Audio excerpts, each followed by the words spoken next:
Serjang lonang raji kelang mi serup asam konat lo obong nang rindi juthan jimane phanang men obong kang hon thek long le lang ne kaya long nang son ki me anim so piki mang hu mang ram go kok lo bong rasek lo pen nang raji alon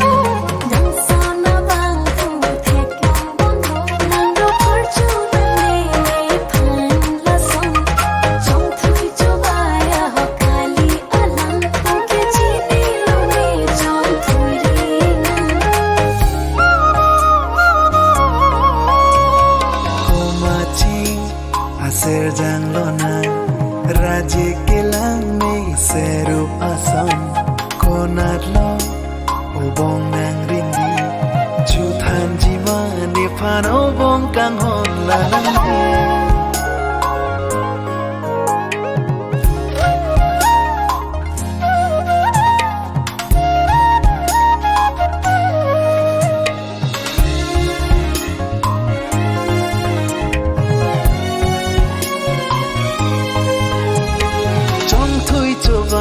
kali ahok alam nang raje ke me ke sakit chenam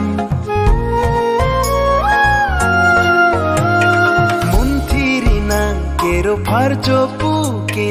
nenga klong pensi nang kero bilo nang sona ve ke me so pirthe rana ma serjang mana kloplenga sona ngumang kanjang long le lang la pu son nang son na bang pu thek long bong ro nang ro phar chu nang ne phan la son chong thui cho ba ya ho kali alam pu ke chi ni lo ne chong thui ri nang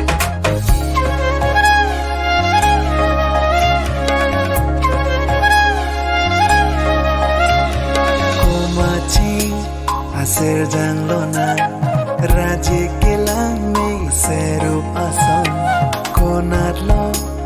obong nang rindi juthan jimane phan obong kang hon lanang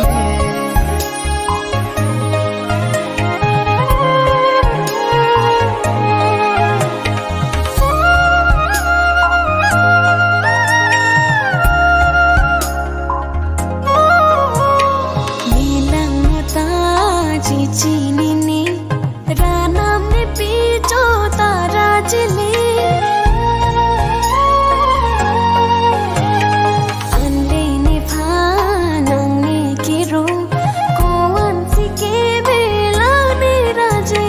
thek long le lang ne kaya long nang son ke me anim so piki mang hu mang ram do kok lo bong rasek lo pen nang raje alon nang son na bang pu thek long bong ro nang ro phar chu ne phan la son chong thui cho ba ya ho kali alam pu ke chi ni lo ne chong thui ri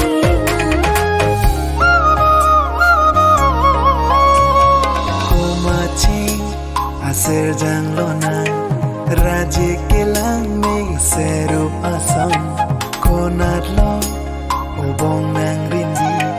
juthan jimane phan obong kang hon lanang